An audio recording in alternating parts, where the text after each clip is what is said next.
메이저 수학학원 홍인철 원장입니다. 안녕하세요. 네. 날씨가 갑자기 더워져가지고 오시느라 정말 고생 많으셨습니다. 혹시 주차하셨으면 나가다 얘기를 하시면 되고요. 네.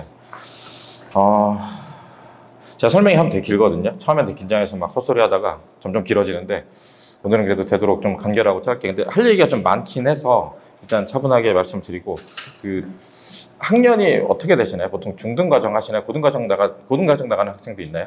고등과정 나가고 싶고 중등 하고 있나요? 아니면 초등 하고 계신 분도 계신가요? 초등은 거의 안 하고. 초등 얘기 건너뛸까요? 네. 초등이에요? 그럼 다 하도록 하겠습니다. 네. 사실 저는 이런 사람이고요. 네. 저 때가 80kg였는데 69까지 갔다 다시 저대로 가고 있죠. 네. 그런 사람이고요. 저희 만약에 이제 학원 상담을 원하시거나 입학 테스트를 보실 거면 거기 안에 프린트 안에 있거든요. 신청해서 하시면 시험 보시면, 그러니까 입학을 안 하시더라도 시험 보시고 저랑 상담 원하신다고 하시면 제가 잡아서 해드리거든요. 그래서 그런 수학 공부하는 것뿐만 아니라 입시나 어디 가는 거나 이런 것도 다 상담을 하니까, 제가 실제 다 고3, 어제 같은 경우도 저희 고3 있는 애가 인문 논술 쓴다 그래서 제가 인문 논술도 봐주거든요. 제가 고등학교는 이걸 나왔는데 대학은 문과로 갔고, 옛날에 로스쿨생들 대상으로 제가 논술 강의도 했었어가지고 인문 논술도 봐주고 하니까, 그러니까 제 얘기는 상담할 때 다 얘기할 수 있으니까 원하시면 신청해 주시면 감사하겠습니다. 네. 얘기를 해볼 건데, 여기를 해놓고 해야 될 것 같아요.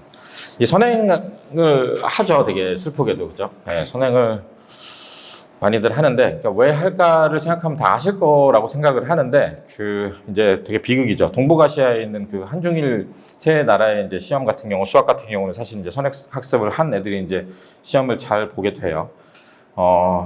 이유도 말씀드릴 텐데, 저 같은 경우도 말씀드리면, 그러니까 이게 약간 첫째를 기르는 어머님들은 사실 잘 모르시는데, 둘째, 셋째, 이제 첫째가 가서 수학 어떻게 하는 걸 보고 나면 이제 좀 깨닫는 경우가 있거든요. 저희 엄마는 몰랐지만 이제 옛날에 강남에서 이제 열정에 불타는 팀장 엄마로서 돌아다니면서 이제 이리저리 했었는데, 하다가 제가 이제 그때 당시에 서울과학고, 영재학고 준비를 하면서 초등학교 5학년 때부터 중3까지 거의 수학 과학만 했었거든요. 밤낮 없이 수학 하루에 수학 시험 4시간씩 보고 5년을 불렀어요. 5년을 굴러서 했는데, 변명이겠지만 아무튼 수학과학 쉽게 나오고 연합고사 못 봐서 떨어지고 이제 일반고를 가게 됐는데, 그러고 나서 고등학교를 가서 이제 내신을 하고 이제 수능을 보고 이제 대학을 가는 과정을 봤더니, 수학을 그렇게까지 정말 많이 해놓은 게 사실은 수능을 잘 보는데 가장 도움이 되었다라고 나중에 저희 엄마도 알게 된 거죠. 그러니까 이게 선행학습을 해야 되는 이유를 얘기하기 전에 말씀드리면, 그냥 물론 그런 게 있어요. 공식처럼 얘기하는 거 있잖아요. 어릴 때 요새 유튜브에 나오면서 4세 고시니 7세 고시니, 제 주변에 애들 중에서 이제 게이트나 이런 데 다니는 애들이 있는데, 그런 이제 영어를 끝내고 어릴 때 독서를 하고 뛰어놀고 두뇌 개발을 해가지고 이제 국어는 논술을 다니고, 영어를 중학교 때 고3까지 끝내고, 수학을 중학교 때 선행을 해서 하는 이런 행위들을 하는데, 전체적인 구도를 생각해 보면 이게 수능을 보기 위해서, 내신도 그렇고 수능을 잘 보기 위해서 수학이 있고 다른 기타 모든 과목이 있잖아요. 그러니까 제 감은, 아이가 이제 공부에 투자하는 시간 대비 등수가 똑같이 나오려면 다른 모든 과목 하는 거 다 합친 거에 한 3배는 수학에 투자를 해야 동등한 점수가 나와요. 이게 일단은 첫 번째고요. 그게 참 안타까운 일인데, 그거를 보통은 이제 첫째 아이 키우는 분들 중에서 그런 경우가 있어요. 저 어릴 때 클 때 이제 저는 강남에서 컸고, 제가 이제 또 개인적인 얘기를 하시면 재수를 하면서 종로학원에서 이제 재수를 할 때, 제 친구들은 이제 서초랑 강남에 있는 애들이 있는데, 그냥 특징을 얘기하면, 강남은 제가 어릴 때 다닐 때도 수학과학 올인이었고, 서초는 약간 전인교육 스타일이었어요. 예술의 전당에서 공연도 하고 뛰어놀고 전 과목 다 잘하고. 근데 그런 아이들이 딱 만났을 때, 그러면 수능은 누가 더 잘 보냐? 수학과학 잘하는 애들이 그때 당시도 되게 잘 봤거든요. 그러니까 그럴 정도로 첫째 아이를 키워보신 분은, 둘째는 다른 거 다 필요 없고 수학을 중학교 때 해야 된다는 걸 깨닫는데, 그거를 사실 잘 모르시는 거, 얼마나 해야 되는지 잘 모르시는 거. 그러니까 예를 들어서 나는 센이나 실력 정석을 2번 봤는데, 그러니까 어머님들 중에서도 이제 2번 봤는데 얘가 왜 이걸 틀려요라고 물으시면, 사실 그거는 모르셔서 그런데 실제로 그게 틀리는 게 정상이거든요. 그러니까 그래서 정말 해야 될 게 수학이 너무 많아서 이제 미리 하는 게 첫 번째 있는 거잖아요. 그죠? 그래서 선행의 이유가 있는 건데, 두 번째 이유가 뭐냐면, 이게 수학이란 과목이 너무 진지하셔가지고 제가 저를 이렇게 뚫어지게 쳐다보시면 제가 갑자기 긴장해서 헛소리를 할 수가 있습니다. 수학 배워보셨죠? 옛날에 이제 나이대가 제가 예전에 학원 처음 차렸을 때는 어머님들이 저보다 나이가 많아서 뭐 옛날 얘기하면 요새는 그랬나 했는데 지금은 비슷한 것 같아요. 비슷하거나 이제 이렇게 하는데 옛날에 보면 이게 1학년 수학 있잖아요. 뭐 이런 거 기억나세요? 인수분해, 뭐 2차 방정식, 2차 함수 이어지잖아요. 그러니까 대수의 딱 토대라고 얘기를 하는데 그 부분이 있잖아요. 다들 이제 어머님도 그렇고 아버님도 그렇고 공부 다 잘하셔서 고3 다 끝나고 거기까지 가고 나면 나중에 이걸 바라보면 아, 이거는 당연히 이렇게 이어지고 이거를 모르면 이걸 모르고 이제 이렇게 이어져 있을 텐데 그 수학적인 내용이 뭐 예를 들면 2차 함수가 축이랑 만났을 때는 뭐 2차 방정식의 그 근이 되고 이런 게 당연할 텐데 그게 처음 아이들이 되게 뛰어난 아이고 수감이 좋은 아이도 배워서 처음에 할 때는 그게 감이 안 와요, 사실. 솔직히 말씀드리면 오지 않습니다. 그러니까 단순히 그냥 제가 중등 세네 풀고 뭘 하고 나가서 심화를 A급도 풀고 한 아이도 내신할 때 와서 심화 얘기할 때 심지어는 고등수학에서 고1 어렵게 나온다는 정문연합 기출 다 푼 애들이 지금 저희 반에 중3 애들이 많은데 저희 반에 좀 중3이 잘하는 애들이 많아요, 내정에. 걔네들이 내신 대비를 할 때 중3 수학이 2차 방정식, 2차 함수면 틀릴 리가 없잖아요. 그게 정상이죠. 모를 리가 없는데도 가면 거기서 아주 기초적인 이게 함수가 이렇게 이어지고 하는 게 까먹은 게 아니라 모르는 경우도 허다해요. 그러니까 그게 아이들은 이제 문제를 배우면 요걸 문제를 이렇게 풀고 이걸 계산을 맞추고 이런 거에 신경을 쓰잖아요. 그게 쭉 이어져서 이게 어떤 문제가 나오더라도 이게 방정식 함수가 연계돼서 이어져서 전체적으로 같다는 게 이어지는 게 제 개인적인 경험으로도 제가 실력 정석 볼 때 한 3번째 볼 때 정도 이어졌고 제가 3번째 볼 때 이어진 거는 사람들이 얘기할 때 그런 것도 있죠. 아이들의 이제 그 능력치가 있잖아요. 그 유전자가 있긴 한데 저는 빨리 이어졌다고 생각을 하거든요. 뭐 이게 제 자랑이 아니라. 근데 그 이유는 제가 뭐 머리가 좋다 이런 것 떠나서 저는 어릴 때 수학 볼 때 약간 그런 게 있어요. 욕심이 있어가지고 다음에 뭐 배우지가 궁금해서 정석의 목차를 계속 봤었거든요. 요건 요렇게 보고 요렇게 보고. 그런 이제 목차를 보고 이게 이어지는 거를 계속 연계성을 계속 이게 이래서 다음을 배운다는 거를 고민을 좀 했던 탓에 조금 빨리 이어졌던 것 같거든요. 그래서 제가 일반적으로 가르쳐 보면 이게 지금 되게 웃긴 게 꽤 아까 뒤에 이제 제가 기본적으로 처음 나갈 때 어디까지가 성취가 되면은 여기까지 하고 나가시면 됩니다라고 말씀을 드릴 텐데 드려서 잘했어요. 예를 들어서 센을 풀어가지고 센의 테스트를 95점을 받았어요. 그리고 뭐 좀 더 심화를 해가지고 기출 시험을 봤는데도 90점을 받았어요. 그럼 넘어가도 되잖아요, 그죠? 넘어갔죠. 이거 6개월만 지나서 와서 다시 풀잖아요. 그러면 까먹어요. 한두 번 해가지고는 이제 그런 것 때문에. 지금 얘기를 들어보면 그렇잖아요. 사실 뭐 중등 나가보신 분도 있고 초등에서 이제 고등 나가보신 분도 있지만 초등 하는 거랑 달리 중등 처음에 1학년 되게 고생 많이 하거든요. 고생 안 하는 우리 아들은 고생을 안 했다라고 하면 축하드립니다. 그거는 뭐 굉장히 소질 있는 학생이고요. 그 고생을 하고 고등 나갈 때도 되게 고생을 하거든요. 그렇게 고생을 해서 오래 걸리는데도 불구하고 그게 소화가 되고 넘어가도 조금 있으면 또 까먹는다는 거죠. 그래서 계속 지속적으로 돌아와서 복습하고 시험을 보는 거를 계속 해야 되는데 그게 우리 아이들 삶에 학교 갔다가 다른 과목도 하고 수행평가 하는데 시간이 별로 없잖아요. 그러다 보니까 이제 점점 더 땡겨지는 거죠. 특히나 중학교는 그래도 괜찮아요. 중학교는 애들 아무리 공부 잘하는 애들도 많이 놀잖아요. 고등학교 같은 경우는 특히 이제 욕심이 좀 있어서 성적이 좀 나올랑 말랑 하는데 그런 애들이 있어요. 수학을 많이 안 했던 애들 중에서 고1에 가서 전체적인 수행평가도 잘 챙기고 담임선생님이랑 얘기도 잘하고 다 잘해서 다른 과목은 과학도 한번 좀 학원 다녔더니 좀 알게 돼서 잘 보고 그런 애들이 수학이 안 나오는 애들이 있는데 그런 수학이 안 나오는 게 이게 중학교 때 안 해서 그런 거거든요. 그래서 그런 애들이 저희 반에도 한 2명 있는데 걔네들이 얘기를 해요. 자기 지금 2시간밖에 안 자는데 제가 맨날 잠을 줄이라고 얘기하는데 시간이 부족하다. 미안하지만 잠을 줄여야 된다. 다 하려면 이것도. 2시간을 자고 물론 어디 가서 좀 졸긴 하겠죠. 근데도 계속 시간이 부족하면 어떡하냐를 얘기하면 방법 2가지밖에 없잖아요. 다시 돌아가서 중학교 때 다시 많이 하고 오던가. 근데 이건 불가능하면 지금이라도 어쨌든 우선순위 정해서 최대한 많이 하는 수밖에 없잖아요. 그래서 이제 물론 그런 건 있어요. 물론 이제 우리 애는 공부에 관심이 없어서 고등학교 가서도 시간이 되게 많고 널널하다라고 얘기하면 지금 얘기랑 이제 상관없을 수도 있는데 이제 진짜 발판이 돼서 열심히 해가지고 학교에서도 너 이거 수학만 올리면 되라고 하는데 그게 잘 안 올라갑니다. 이게 시간 부족 때문에 굉장히 어렵다는 거죠. 근데 제가 이제 수학학원 원장인데 사실은 제가 고등학교 때 애들 가르쳐 보면 노베이스라고 하죠. 다 안 돼 있는 애들. 다 안 돼 있는 애들 중에서 가장 국영수 중에서 가장 오래 걸리는 과목은 수학은 아니에요. 노베이스 중에서 시간을 같이 투자했을 때 가장 안 되는 과목은 뭔 것 같으세요? 영어죠. 네. 근데 그 영어예요, 사실은. 영어가 노베이스를 시작했을 때 국영수를 다 때려 넣는다고 생각할 때 제일 어려운 건 영어인데 다행히도 영어는 이상하게 어릴 때부터 어느 정도 해가지고 고등학교 하는 애들도 수학을 못하는 애들도 그럭저럭 하거든요. 그래서 수학이 많다는 얘기를 하는 거지. 노베이스 중에 제일 어려운 건 영어고요. 그 다음은 국어.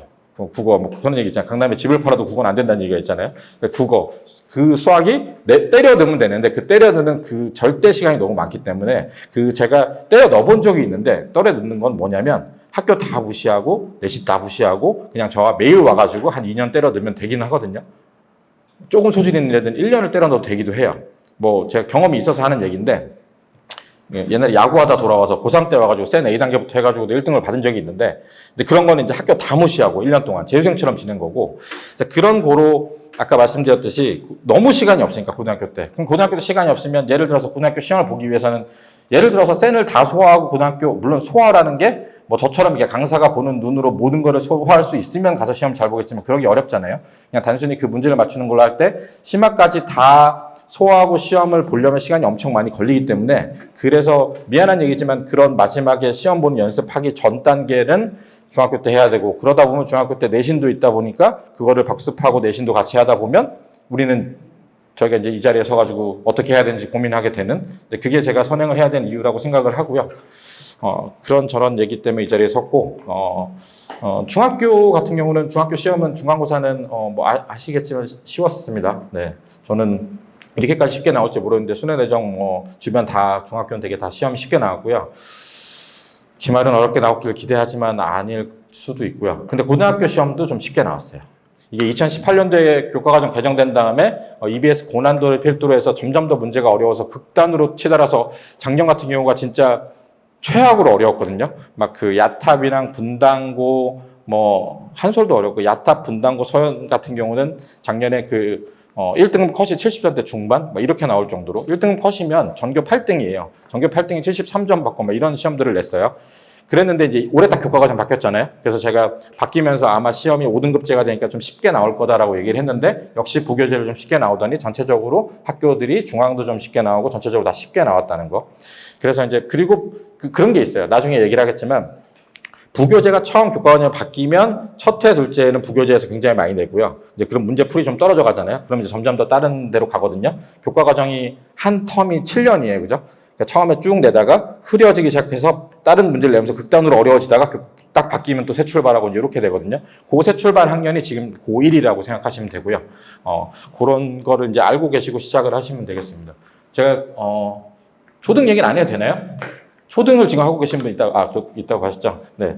제가 초등을 가르쳐요. 저희 반에 초등 5학년이 2명이고 6학년이 한 3명인가? 화목을 가르치는데, 제가 보통 4시에 수업하는데 초등은 3시에 오라가지고 이제 따로 초등 같은 경우는 제가 직접 채점을 하기도 하고, 하는데, 저는 초등을 가르칠 때 딱 그 목표로 가지는 게, 딱 2가지예요. 2가지. 3가지인가? 일단 연산 잘하게 하는 거. 연산 똑바로 하는 거. 그러니까 연산을 똑바로 한다는 거는 단순히 그걸 맞추는 게 아니라 그런 거 있잖아요. 혹시 저희도 배웠잖아요. 이렇게 덧셈을 하면 하나 남은 위에 올려서 1 더해서 쓰고 이렇게 세로로 쓰는 거 있잖아요. 이쪽에서 뺄 때는 하나 덜어오고 있잖아요. 그 기본을 전 되게 가르치려고 노력을 많이 해요. 그게 가장 좋은 계산법이거든요. 뭐 인도에서 뭐 19단을 외운다. 저는 이제 그런 건 안 믿기 때문에 그런 연산을 정확하게 하는 거. 그리고 이제 2번째는 틀리는 거에 대해서 좀 죄책감을 느끼게 하는 거. 그러니까 이게 뭐 구몬도 있고 뭐 양치기 하는 거 많잖아요. 양치기를 많이 하다 보면 그런 게 있어요. 내가 100문제 풀었는데 2문제 틀렸어. 나쁘지 않지 않아? 라고 생각하는데 사실 그게 전 제일 위험하다고 생각하거든요.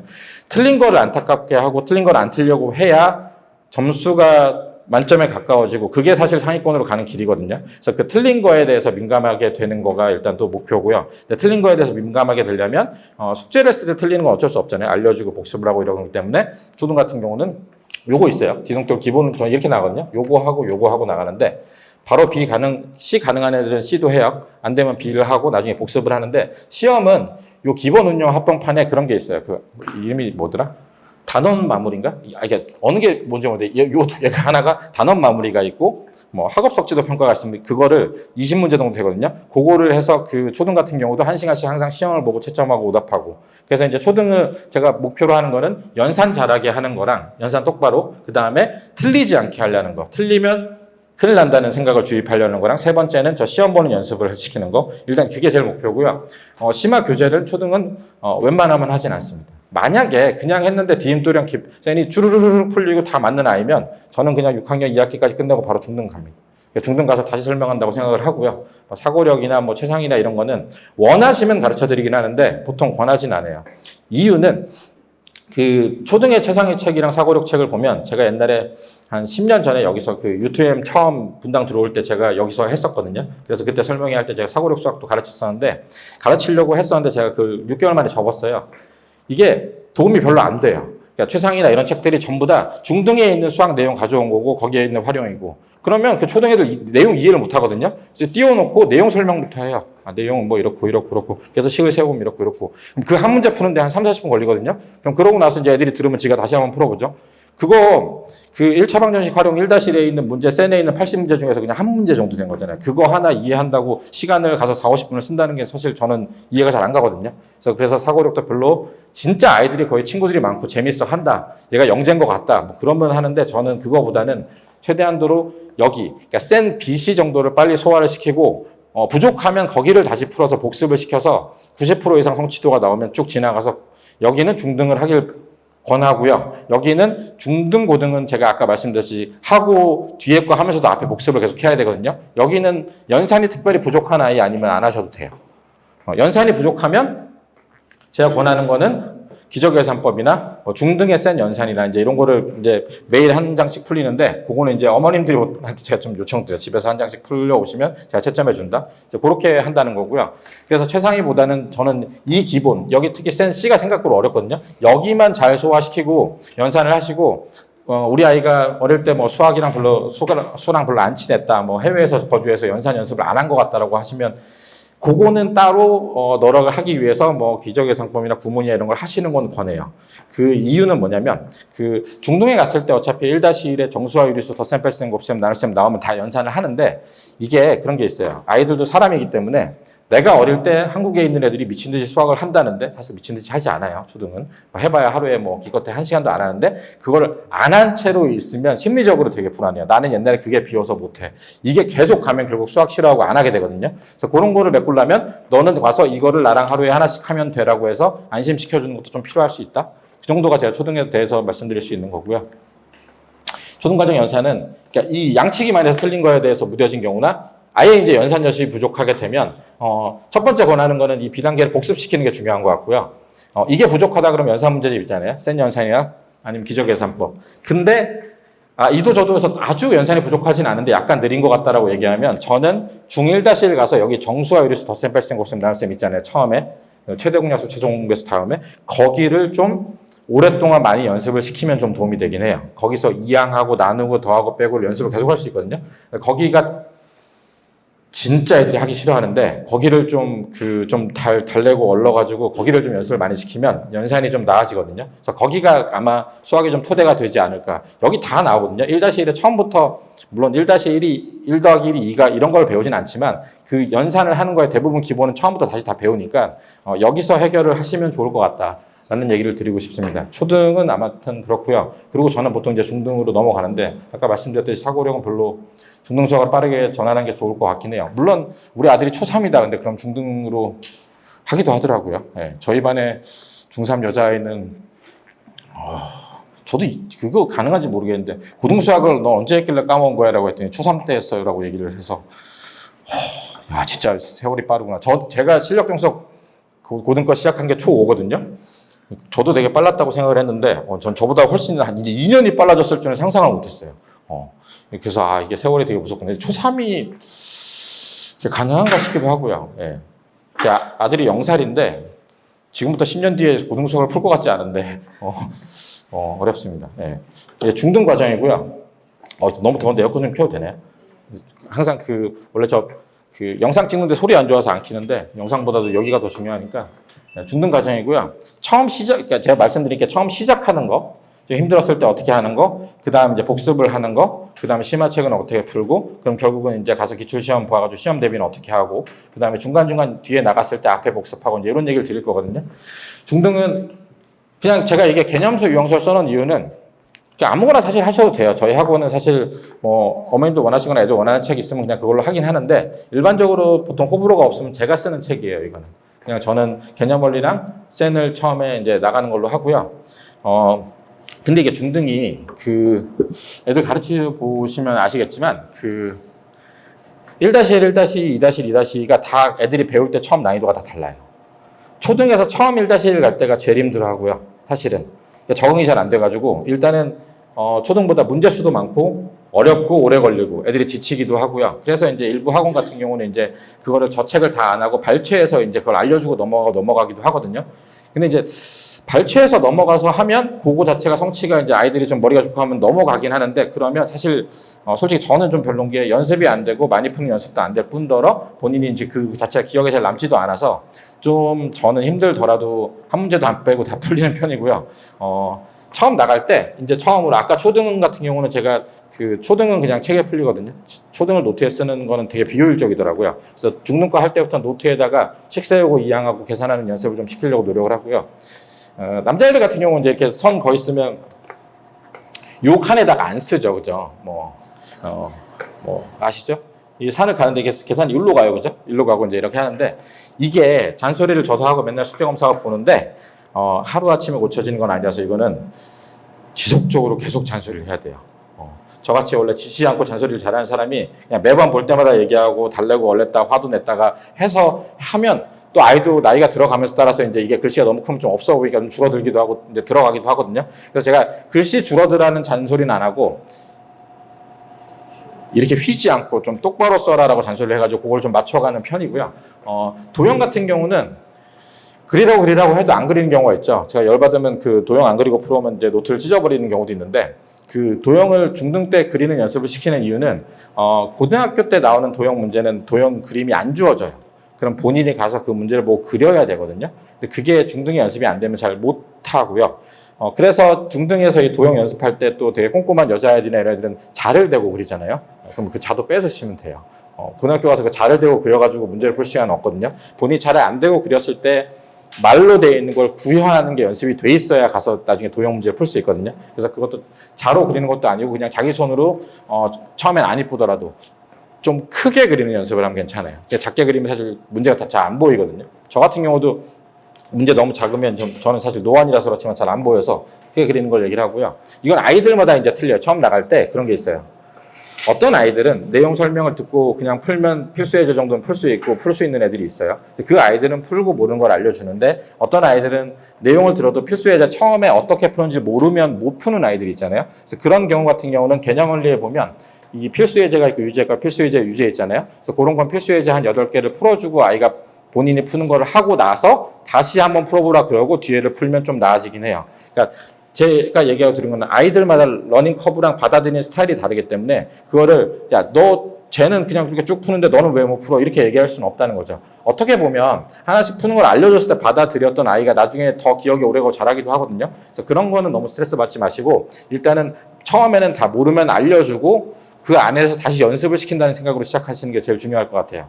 그래서 센시 같은 경우는 보통 좀 진짜 바로 센시가 비 풀듯이 아무 생각 없이 이렇게 쭉 푸는 애들도 있거든요. 근데 그게 좀 드물어요. 제가 가르쳐봐도 중등 들어오면 처음 나가는 애들 볼 때 센시를 그냥 이렇게 푸는 애들이 비율이 한 30%가 안 되거든요. 그래서 안 되는 애들은 비하고 소화하고 나중에 복습을 한다. 이렇게 생각을 하시면 되고요. 그리고 저는 이제 예를 들어서 첫 진도 때는 개념 원리랑 센을 나가는데 B만 풀었으면 그 다음번에 복습을 할 때는 센이 B, C 이렇게 복습을 시키고요. 만약에 이제 요걸 나가는데 이 책을 너무 힘들어하거나 연습이 필요하면 비슷한 교재인 뭐 RPM이나 여기를 만약에 너무 힘들어한다 그러면 여기서 더 쉬운 교재 있어요. 뭐 수력 충전이나 뭐 꿀꺽 수학이나 이런 게 있어요. 이제 더 나아가서 이제 나는 수학이랑 진짜 관계없다 그러면 이제 저는 이제 제가 프린트를 만들거나 더 이 아이는 여기보단 더 쉬운 걸 해야 된다 그러면 교과서로 나가기도 합니다. 그러니까 생각으로 교과서는 저는 어릴 때 교과서 안 봤는데 교과서가 되게 잘 써 있거든요. 내용 자체가. 그래서 이제 교과서로 나가면 제가 더 많이 설명해 줘야 되긴 해요. 짧게 설명하고 문제 풀고 짧게. 근데 정 안 되면 이제 이렇게라도 나가서 교과서 하고 어디까지 올 수 있는 데까지 계속 공부하고 이제 이렇게 해서 첫 시작은 이거를 보통 토대로 해서 아이들에 따라서 베리언스가 좀 있긴 하지만 이렇게 나간다는 거고요. 이렇게 해서 처음 나갔을 때 그 아이들의 성취 기준은 저는 이렇게 생각해요. 센 B를 뭐 복습을 하든 뭐를 하든 센 B를 한 유형이 한 22개 정도면 한 80문제 되거든요. 7, 80문제 센 B가. 센 B에서 한 5개 정도 안쪽 틀리면 전 그 단원은 좀 넘어가도 된다고 생각합니다. 5개 정도. 풀었는데 반타작을 했다. 그럼 저는 그건 오답을 하기보다 다른 더 쉬운 교재를 시키고 다시 돌아오고요. 뭐 한 10몇 개 틀렸다라고 얘기하면 거기를 알려주고 오답한 다음에 다시 풀어오라 그런 다음에 그 다음 성취를 보는, 이렇게 해서 처음 진도를 나간다고 생각하시면 돼요. 그래서 그 자체가 일단 베이스를 토대를 센 B단계 정도의 90% 정도 성취를 목표로 해서 일단 처음 시작을 해서 나가고요. 그런 성취는 저희가 이 메이저 테스트라는 게 센 B 문제 그대로 만들어 놓은 거예요. 숫자도 안 바꾸고. 그래서 여기에서 15문제, 옛날엔 30문제 시험 봤는데 요즘 애들은 점점 더 나약해져가지고 30문제 시험 보라 그러면 아무도 못 보거든요. 그래서 반으로 쪼개놨어요. 15문제씩. 그래서 15개 중에서 저는 저희 반 기준이고 이제 선생님들마다 틀리지만 저는 12개 되면 넘어가고요. 12개보다 9개에서 11개 틀리면 재시험을 보고요. 9개 이하를 보면 그 센을 다시 숙제를 내고, 일단 처음 진도 나갈 때는 그렇게 일단 진행을 한다고 생각하시면 되고요. 여기를 좀 잘 아셔야 돼요. 여기 지나가신 분들은 그냥 가볍게 들으셔도 되는데 여기가 진짜 오래 걸리고 힘들어요. 그러니까 여기 제대로 안 하고 넘어가서 나중에 무너져서 다시 돌아오는 경우를 너무 많이 봤어요. 그러니까 제가 지금 뭐 2-1이에요, 2-2예요 하는데 2-1 풀었는데 뭔가 약간 애가 2학년 연산을 못 하는데 그냥 앞에서 들은 거대로 그냥 풀고 있다라는 느낌이 들면 제가 이제 그 테스트를 보고 2-1을 다시 복습을 하는데 그래도 느낌이 좀 이상하다 싶으면 1-1 있는 거를 시험을 보게 해가지고 하거든요. 그러면 여기가 만약 안 돼 있으면 전 여기서 다시 시키기도 해요. 이게 나쁜 일이 아니에요. 그러니까 여기가 사실 제대로 나가려면 저 옛날에 여기를 한 20번 이상 풀린 적도 있어요. 이 부분을. 여기 나오는 부분이 아까 말씀드렸죠. 정수와 이루스 덧셈 뺄셈 계산하고 뒤에 문자식 1차 방정식 한 다음에 그 활용이랑 뒤에 그 정비례 반비례 있는 그래프까지가 여기 처음에 있는 거를 아이가 중등 수학을 되게 많이 해서 안착해서 연습을 많이 해서 그러면 어떤 일이 일어나냐면 그러니까 처음에 그 초등 애들이 중등 센을 풀면 되게 버거워하거든요. 양도 많고 문제가 잘 안 풀리는데 여기를 굉장히 많이 연습해서 아이가 적응이 되고 나면 1-2는 좀 논외고 그건 원래 좀 쉬운 부분이고 2-1이나 여기 나갈 때 개념원리 센 나갈 때는 그냥 한 단원씩 풀어하면 툭툭 풀거든요. 여기가 굿이라면 거기가 안 돼요, 사실은. 그러니까 저 선행 되게 좋아하는 사람이고 저도 선행 많이 했고 저희 반에 선행하는 애 많은데 그렇지만 그런 게 있어요. 제가 아무리 선행을 좋아해도 안 되는데 갈 수는 없어요. 그러니까 해야 되는 그게 있어요. 저는 좀 그런 면에서 유연한 편이라 너무 선행을 원하면 앞에 여기를 하면서도 뒤에 하고자 하면 아이의 요구는 받아주는 편이에요. 1-1을 하고 싶어? 해. 괜찮아. 대신에 미안한데 여기도 숙제를 더 해와. 네가 하고 싶어 월수금에 나오는데 그러면 미안하지만 화목에 나와. 내가 이거 알려줄게. 월수금엔 이거 해. 라고 해서 아이의 그 꿈을 꺾진 않은데 그렇지만 해야 될 건 해야 된다는 주의라서 여기를 정말 많이 하시면 좋아요. 여기서 특히 문자 받았을 때 여기 되게 웃긴 게 여기 정수와 이루스 덧셈 뺄셈 계산 잘 해놓잖아요. 그러면 문자식 생각으로 어렵지 않아 해요. 계산이 똑같거든요. 그러고 나서 이제 방정식 함수인데 여기에 이제 함수를 그래프를 이해해서 그래프를 그리면서 하는 거는 여기만 해서는 사실 좀 어렵고요. 그게 이해가 되려면 2-1에 있는 1차 함수하고 2차 방정식, 2차 함수 그래프 그려보고 돌아와서 돌아보면 보이는 거라고 생각해요. 제가 아무리 똑똑한 애들을 가르쳐도 여기서 함수 그래프를 그려서 이게 함수가 값을 치면 이게 y 값이고 이게 값이야라는 거를 바로 이해하는 아이는 거의 못 봤거든요. 그러니까 그래서 아까 제가 말씀드린 거예요. 빨리빨리 서둘러서 성취를 하고 나서 뒤에 거 어떻게 되는지 보는 것도 중요하고 돌아와서 복습도 중요하다는 얘기를 드리는 게 저희가 그런 거 있잖아요. 영화를 봐도 처음 볼 때랑 두 번째 그 내용을 알고 세 번째 볼 때 그 보이는 게 다르잖아요. 그 보이는 게 다르게 이게 왜 여기를 이렇게 가르쳤고가 보이려면 사실은 좀 뒤에 거를 배우기도 하고 여기도 좀 많이 풀어봐야 되는 게 있는 것 같아요. 그래서 이제 그거를 시키려면 시간이 부족하니까 숙제도 많이 내고 저희가 이제 여기 앉아서 이런 얘기도 하고 있는 거라고 생각을 하고요. 넘어가는 거는 그러니까 그 단원이 아예 과정이 성취가 됐다고 생각하는 거는 전 기출문제로 한 90점이라고 생각을 하고요. 어쩔 경우는 뭐 90, 85에서 90 왔다 갔다 해도 넘어가기도 하는데 대신에 그거는 복습을 좀 같이 시킨다는 거. 예를 들면 복습시키는 방법은 1-1을 나가거나 2-1 나갈 때도 1-1을 복습을 시킬 때는 나가면서 숙제로 종종 센 B를 다시 1-1을 내기도 하고요. 아니면 심화책을 가능하다 그러면 심화 숙제를 따로 내기도 하고요. 진도가 진짜 급하고 앞에 나가야 된다고 생각하면 그냥 기출 시험만 뒤에 보면서 거기를 여러 번 보면서 복습을 시키기도 해요. 그거는 아까 말씀드렸듯이 제가 딱 단정지어서 이렇게 한다라고 말씀을 못 드리는 게 저희 반에 지금 숫자 애들이 되게 많은데 모든 아이들이 다 공부하고 숙제하고 시험 보는 방식이 다 다르거든요. 그러니까 그래서 그건 아이들마다 다르기 때문에 제가 일괄적으로 말씀드리기는 좀 어렵고요. 중등 과정은 아까 말씀드렸듯이 센 B단계는 한 5개, C단계는 문제가 수가 적지만 어렵거든요. 여기는 한 4개 정도까지 되면 성취가 됐다고 봐요. C단계는 처음에 풀었을 때 성취가 안 되는 경우는 C단계를 풀면 아예 못 풀겠다 해서 나자빠지는 경우가 있고요. 앞에 한 2-3개 풀어봤는데 모르겠다는 거죠. 그렇게 되면 B를 먼저 풀리고 C를 안 풀기도 하고, 근데 복습을 하는데 B는 잘 푸는데 C가 약간만 어려워지면 힘들어하는 애들이 있어요. 그런 애들이 있어요. 어려운 걸 잘 못 받아들이는 애들. 그런 애들 같은 경우는 수업 시간에 C를 제가 한 5문제 풀고 너 다시 풀어봐. 이렇게 해가지고 나간 다음에 복습을 시키는 뭐 이런 식으로 나가는데 결국은 이제 성취는 한 4개 정도? 처음에 풀면 반타작 이상 하는 경우도 되게 많아요. 센 C는. 뭐 이렇게 얘기하시면 우리 애는 쌤 B도 힘들어하는데라고 얘기하시면 B를 되게 열심히 하시면 돼요. 쌤이 너무 쉽다라고 얘기하면 그 위에 문제집 많아요, 사실. 그러니까 제 얘기는 그 아이가 어떻게 받아들이냐에 따라서 조금 플렉시블하게 생각하실 필요가 있고, 근데 그런 게 있어요. 제가 어머님들도 그렇고 어떤 강사들도 착각할 수 있는 게 이 아이가 1-1을 되게 잘한다고 1- 갔을 때 똑같은 속도로 나간다는 보장이 없어요. 그러니까 그걸 잘 아셔야 돼요. 그러니까 얘가 잘하는데 어느 날인가 물론 사춘기가 왔을 수도 있는데 수학 문제 푸는 걸 싫어하고 되게 수학만 갖다 놓으면 자고, 이거는 사춘기가 왔을 수도 있는데, 두 번째는 여기 단원이 자기랑 안 맞던지 되게 어려운 거예요. 어려우면 하기 싫고 자고 이렇게 되거든요. 그래서 그러면 그거를 얘기를 해서 물어보고 여기 되게 힘드니? 라고 얘기하면 얘기 안 할 수도 있지만 물어보면 얘기하거든요, 보통. 그러면 아까 얘기했듯이 여기 있는 걸 미리 알려줄게, 이거 하고 다시 하자, 이렇게 과정마다 다 다르니까 그거를 좀 플렉서블하게 생각을 하셔야 돼요. 우리 아이가 초등 때 이렇게 나가던 애가 왜 숙제 한 단어를 못하지? 근데 이렇게 생각하시면 이제 사이가 안 좋아지는 거죠. 엄마는 알지도 못하면서 뭐 이렇게 되는 거니까. 그리고 이제 보통은 이제 사실은 그런 얘기 있잖아요. 한 책을 꾸준히 아버님들 중에서 그런 얘기 하는 경우 많잖아요. 그죠? 책 하나를 뭐 한 10번을 봐서 그 통솔하면 시험을 다 잘 본다는 얘기를 하잖아요. 그죠? 아버님들 중에 공부 잘하시는 분들 그런 얘기 많이 하는데 맞는 얘기긴 해요. 맞는 얘기긴 하는데 맞는 얘기죠. 맞는 얘기인데 그게 저희 요새 고등시험 나올 때는 예를 들어서 실력 분석 10번 봐서 안다고 해도 시간 안에 시험장 가서 풀려면 지금 시험에서 나오는 전국연합회 주는 거 연습을 안 하고는 사실 좀 어려운 시험이 나오고 있고요. 그리고 이제 아버님 때 나이가 저보다 많거나 비슷하다고 생각하면 저희 때는 책이 별로 없었죠.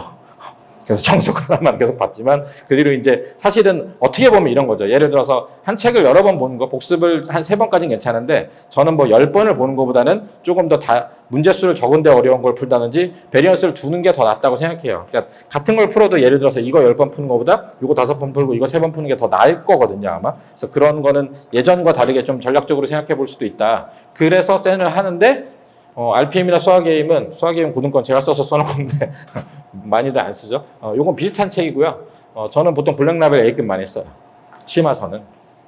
그러니까 A급을 좋아하는 이유는 A급이 이제 어머님들한테 상징성이 있어서기도 해요. A급 하면 되게 잘한다고 생각하잖아요. A급 언제 나온지 아세요? 어릴 때 A급 하셨나요? 저 어릴 때 있었어요, A급. 제가 어릴 때 A급은 제가 초등학교 때 봤는데 이렇게 써 있었어요. A, 그리고 급이 한자로 써 있었어요. 하얀 책에 하얀 바탕에 파란 글씨로. 급이 한자가 거북이 쳐서 엄청 어렵거든요. 그러니까 정말 오래된 전통의 책인데 제가 A급을 저도 어릴 때 많이 했고, 근데 A급을 좋아하는 이유는 A급은 선행학습 안 해도 다 풀 수 있는 문제로 구성이 돼 있어요. 대부분이. 그냥 문제가 어려울 뿐이지. 근데 예를 들어서 최상위를 보면, 제가 뭐 최상위 저자도 아는 분이 있긴 하지만 최상위 책은 중등은 안 풀린 이유가, 최상위는 고등수학 알면 그냥 풀리는 고등수학 센에 있는 센 B, 센 A에 있는 문제가 나와 있어요. 그거 안 배우면 못 풀거든요.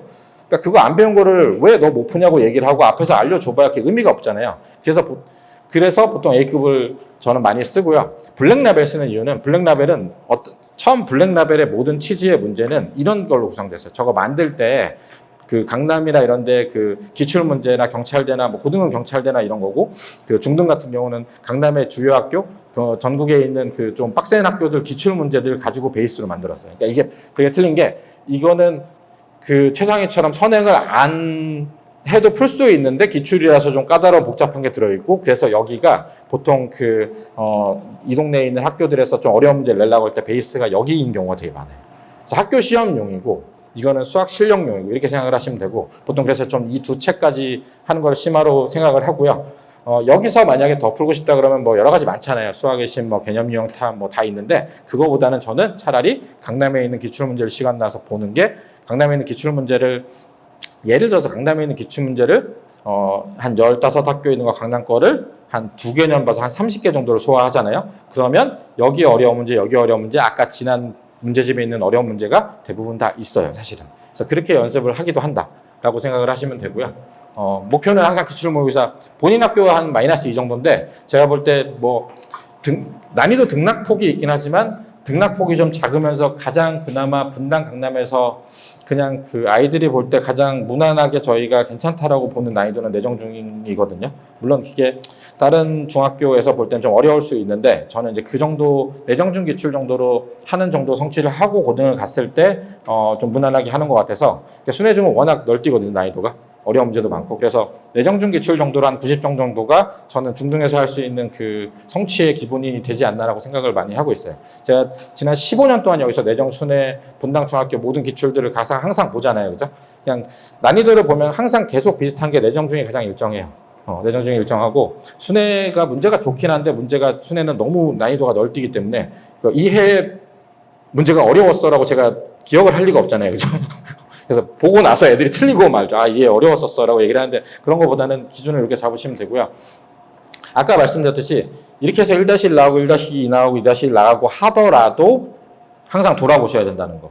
돌아보셔야 된다는 거고요. 그리고 이제 이런 얘기 많이 듣죠. 몇 번 받느냐가 중요한 게 아니라 그냥 우리 애가 뭐 예를 들면 센 5번 풀었어. 이제 사실 저는 그런 얘기는 잘 믿지 않거든요. 그냥 항상 믿는 거는 학생을 믿어주는 거랑 믿는 건 다른 거잖아요. 넌 잘할 수 있어라 믿어주는 거랑 내가 이 아이의 실력을 어떻게 생각하는 건 다른 거잖아요. 실력 테스트는 항상 시험 시간 맞춰서 보고 나서 그 객관적인 점수로 보는 게 제일 정확해요. 저희가 워크북 모의고사를 해서 기출 모의고사를 지금 이제 막 시작해가지고 내신 대비하고 있는데 그 모의고사를 보면 애들이 제가 맨날 적거든요. 21개 중에서 뭐 18개 맞았다, 21개 중에서 9개 맞았다 이렇게 쓰거든요. 그 마지막에 시험한 전주 가면 거의 이제 점수가 좀 비슷하게 나오거든요. 뭐 계속 2개 틀린 애가 있고 계속 3개 틀린 애가 있고 그러면 시험장 가서도 예를 들면 2개 틀린 애면 시험장 가면 보통 2개보다 더 틀려요. 그게 좁혀지는 경우는 별로 없어요. 비슷하게 보거나. 그래서 그 객관적인 게 제일 중요하다는 거. 항상 핑계가 있죠. 오늘 뭐 시험을 하는데 뭐 어쩌고저쩌고. 근데 그게 핑계를 계속 대서 고등학교까지 가면 그냥 그 점수로 대학을 가는 거거든요. 그래서 그거는 사실은 이제 아이를 믿어주는 거랑 떠나서 항상 테스트 점수로 판단을 하시면 좋을 것 같고요. 보통 아까 말씀드렸듯이 이걸로 많이 해서 괜찮아요. 그러니까 강남에 있는 휘문중, 단대부중 이런 문제 되게 어렵거든요. 솔직히 말씀드리면 진짜 너무 어렵기도 해요. 뭐 고등수학 제대로 해야지만 푸는 문제도 많이 나오는데 그러니까 우리 애가 진짜 수학을 잘한다라고 생각하시면 이걸로 연습을 하시고 여기까지 아닌 것 같다. 분당으로 연습하시고 그래도 분당에 사시니까 물론 사실 분당에 있는 중학교 시험 문제가 저기 밑에 용인, 수지 밑에 내려가서 하는 것보다는 어렵습니다. 차이 많이 나요. 중등도 차이 많이 나요. 고등은 훨씬 차이 많이 납니다. 고등은 차이가 나는 정도가 아니라 예를 들어서 분당에서 일반 뭐 분당고나 영덕여고 시험 쉽다고 하는데 거기서 예를 들면 50점 받는 애가 저기 밑에 죽전 이제 내려가면은 거의 한 95점 맞을 거예요. 그러니까 그 차이가 진짜 점점 더 벌어지거든요. 학년 갈수록 벌어져요. 이게 초등 때 이렇게 있던 게 점점 벌어서 고등에서 그게 가거든요. 그러니까 천지 차이가 되기 때문에 뭐 일단 분당에서 저희가 학교를 다닌다고 생각하면 기준이 죄송한 얘기지만 어쨌든 분당 기준에 맞춰야 되잖아요. 분당의 고2 시험 같은 경우는 강남보다 어렵습니다. 그러니까 이게 기준이 저희가 되게 가혹한 거예요. 그래서 제가 항상 이렇게 선행을 얘기하는 거고. 이게 상위권과 하위권 말씀드릴게요. 상위권 하는 게 이제 상위권은 그런 게 있어요. 여기 써놓긴 했지만 상위권 애들은 보통은 고등 선행을 하고 있겠죠, 그죠? 하고 있잖아요, 그죠? 제가 이제 이게 시험 대비를 하려고 생각하면 1-2, 뭐 2-1, 2-2가 다 다르긴 한데 예를 들어서 대수 1-1은 시험을 안 보니까 1-2 같은 경우는 그냥 첫 시험이니까 제가 중간에 그냥 애들을 센을 풀리고 워크북을 풀리는데 예를 들어서 2-2는 좀 다르고요. 예를 들어서 2-2나 3-1, 2-1도 첫 시험이니까 좀 많이 하는데 예를 들면 3-1 시험을 보잖아요. 그러면 3-1 시험 볼 때는 대부분 고등 선행을 많이 하고 있잖아요. 그러면 저는 어떻게 하냐면 저희가 시험 대비 워크북이 나오는 게 한 5주 정도 전이거든요. 5주까지 그럼 저는 한 6주 정도 됐을 때 물어봐요. 이번 내신은 얼마큼 할 거냐? 그러면 그때 그냥 작년도 기출문제를 일단 시험을 한번 보게 해요. 그러니까 시험 보게 해서 예전에 이제 선행해서 90점 받았던 애니까 여전히 90점을 넘는다라고 얘기하면 넘어요. 예를 들어서 뭐 내정주급반에 90점 넘어요. 그럼 얘기해요. 아 그러면 근데 거기도 이제 거기서 또 달려요. 거기서 이제 외대복을 가야 돼서 점수를 받아야 되는 애랑 그냥 해야 되는 애랑 좀 다르긴 한데 그러면 너는 5주 하지 말고 나랑 3주만 하자. 뭐 4주만 하자. 아니면 처음에는 예를 들어서 여기서는 고등수학을 수업 시간을 하고 숙제로만 뭐 중등을 하자라고 얘기를 해서 하거든요. 그랬을 때 여기 안 하고 여기서부터 시작하기도 해요. 쌤은 옛날에 했으니까. 근데 만약 시험을 봤는데 만약 예를 들어서 반타작을 했다 그럼 다시 미안한 얘기지만 쌤부터 다시 하는데 뭐 예를 들어서 잘 나왔다고 생각하면 쌤 안 하고 바로 그냥 블랙랍이나 A급을 풀기도 해요. 시험 대비로. 그렇게 하고 워크북에 있으면 워크북이라고 해서 저희가 이제 기본 있고 응용 있고 심화 있는데 아예 안 되는 애들은 기본부터 하고요. 사실은. 보통 애들은 이제 응용부터 하는데 좀 선행 잘 돼가지고 아까 90점 나온 애들은 그냥 심화만 풀고 강단기출 풀고 이렇게 가기도 해요. 어쨌든 상위권 자체는 최종적으로 하는 걸 생각해보면 이거 심화도 다 풀고 근데 이게 보통 한두 번 하는 게 아니라 여러 번 하잖아요. 기출도 풀고 저희 할 수 있는 건 다 하고 들어간다는 거. 이게 여러 개 되니까 시험 대비 기간은 뭐 사실은 상위권이면 한 3주에서 4주 정도 빡세게 한다라고 생각하시면 되고요. 만약에 이제 중하위권이라고 생각하면 이거는 사실은 이제 선행을 하고 있을 수도 있고 안 하고 있을 수도 있는데 보통은 일단 저는 센 될 때까지 연습하는 게 목표긴 해요. 어떤 아이들은 이제 시험 대비 전까지 센 안 끝나기도 하죠. 예를 들어서 중간고사 때 센을 못 풀 것 같아서 허겁지겁하고 기말이 됐는데 기말 남은 기간 동안에는 센을 얘가 푸는 숙제 속도로는 절대 할 수 없어라고 얘기하면 저는 이제 센이 아니라 예를 들면 아까 메이저 테스트처럼 센 내용이긴 하지만 문제수가 적은 거라든가 아니면 얘네들 합격 프린트나 교과서라든가 이제 그걸 낮춰가지고 그러니까 여기는 어떤 걸 하냐가 중요한 게 아니라 이렇게 생각해요 저는. 그러니까 얘네들이 보통 이제 중위권이 되면 사실은 뭐 어려운 걸 못 풀고 실수도 많이 하지만 사실 숙제도 되게 안 해오는 애들이거든요 대부분. 그렇잖아요, 그죠? 그러니까 그게 다 연관성이 있잖아요. 그러면 물론 저는 당연히 이제 그게 시간이 오래 갈수록 얘를 뭐 얼르고 달래고 동기부여해서 숙제를 늘리고 하는 게 목표지만 단기간에 이제 저한테 한 5주가 주어졌을 때 이 아이의 숙제를 제가 여기서 갑자기 예를 들어서 후드로 패서 할 수는 없잖아요, 그죠? 그러면 약간 보수적으로 잡아야 얘가 숙제를 했다 안 했다 뺐다 했을 때 5주 동안 최소한 한 4-5번 풀 수 있는 양을 딱 제가 따로 만들어서 그것만 풀리고 가요. 그게 학교 프린트든 교과서든 아니면 제가 문제를 뽑든. 그러니까 왜 그러냐면 예를 들면 500문제 있는 워크북을 얘가 5주 동안 한 번 쭉 풀고 오답하고 쭉 해서 이렇게 해서 딱 시험 보잖아요. 그럼 이거 앞에 풀었던 거 다 못 풀어요. 그건 아시죠? 본인이 시험장 가서 풀려면 같은 문제를 연습하고 그게 속달이 되고 시험장에서 가서 풀려면 내가 이 문제를 푸는데 얼마나 걸리는지를 알고 시험 보는 연습하고 들어가지 않으면 못 풀거든요. 물론 이리저리 눈에 봤던 거 있으니까 이리저리 끄적거리는데 그게 뭐 시험이 쉽게 나오면 좀 잘 보겠지만 어려우면 무너질 거 아니에요. 그래서 제가 얘기하고 싶은 거는 이 아이가 문제 푸는 게 아직 더디고 아직 연습을 많이 안 하려면 저는 어쨌든 반복을 그래도 같은 거를 한 3-4번 할 수 있게끔 문제수를 줘가지고 해서 시험을 보내는 게 핵심이에요. 저는 그렇게 하거든요. 예. 일단은 그렇게 아니면 정 안 되면 핵심적인 내용만 문제를 뽑아서라도 푼다던가 어쨌든 그런 식으로 간다는 거라는 거고요. 마지막에 시험은 항상 그 교과서랑 프린트랑 이걸 하긴 해야 돼요. 얘네들은. 근데 이제 물론 아까 상위권 같은 경우는 이제 중학교는 교과서가 필요 없긴 하지만 뭐 이제 안 되는 애들은 사실 이제 그거를 맞춰서 이제 많이 한다는 거를 말씀을 드리고요. 근데 이제 추가적으로 제가 오늘 짧게 한다 그랬는데 2-2 있잖아요, 그죠? 혹시 2-2 시험 아직 보신 분 있나요? 2-2 시험 한 번도 안 보셨어요? 보셨으면 아실 텐데 선행이 아무리 많이 돼 있는 잘 돼 있는 학생이라도 2-2는 미리 내신 준비 많이 하셔야 돼요. 네. 2-2는 예? 예를 들어서 그러니까 잘 돼 있는 예를 들어 3-1이 잘 돼 있으면 저는 시험 내신 대비 안 하기도 하거든요. 저희 반에는 아직 내신 대비 시작 안 한 애들도 있어요. 그리고 뭐 많이 해봐야 뭐 열흘 하고 3주 하고 그러거든요. 그런 애들도 2-2는 여름방학 끝나고잖아요, 그죠? 여름방학 때도 고등선행 나갈 때도 주말에 2-2 센이나 블랙랍 1급 그 숙제를 내서 한 2텀 돌리고 나와요. 이유는 뭐냐면 이유는 이 도형이란 건 있잖아요. 대수를 고등수학을 많이 한다고 도형은 좀 다른 부분이잖아요. 그죠? 도형 같은 경우. 그러니까 예를 들어 저도 옛날에 그 서울과학고 시험 칠 때 도형 같은 경우는 그 중3에 있는 뭐 삼각비 뭐 밑에 피타고라스 뭐 도형 닮음 나와 있는 그 문제를 5년 동안 시험 4시간씩 볼 때 하루에 도형 시험 2시간씩 한 5년을 봤거든요. 그러니까 5년을 도형을 문제를 푼 저는 사실은 이게 어렵게 나와도 뭐부터 시작해야 되는지 보이거든요. 근데 경시를 해가지고 예를 들면 경시하는 경우 있잖아요. 경시에서 KMO를 해가지고 예를 들면 뭐 CMS에서 그 도형을 기하에 있는 부분을 되게 많이 했다. 이런 애들은 사실 똑같이 내신 대비해도 보거든요. 근데 예를 들면 착실하게 중등 거 하고 중등 2, 중2 하고 아까 제가 얘기했던 것들은 똑같이 성취도 간 다음에 고등 수학 지금 고1 거 고2 거 하고 있어요. 돌아왔을 때 2-1하면 2- 심화는 5주 동안 연습해도 못 푸는 경우가 있어요. 그러니까 블랙 라벨 풀면 예를 들어서 3-1 같은 경우 고등 수학 한 애들이 블랙 라벨 풀면 예를 들어서 한 단원에서 저한테 질문이 한 2-3개거든요. 2-3개인데 예를 들면 그 잘했던 애들도 2-2 블랙 라벨 풀면 도형은 스텝 3는 아예 못 풀고요. 2도 질문이 한 10개 이렇게 되기도 해요.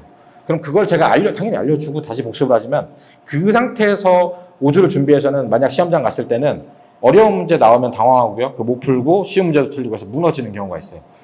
왜 그러냐면 그 내정순환 이 근처에 경시하는 애들이 많아서 걔네들을 기준으로 도형을 어려운 문제랑 새로운 걸 내거든요. 그게 안 보여요, 사실은.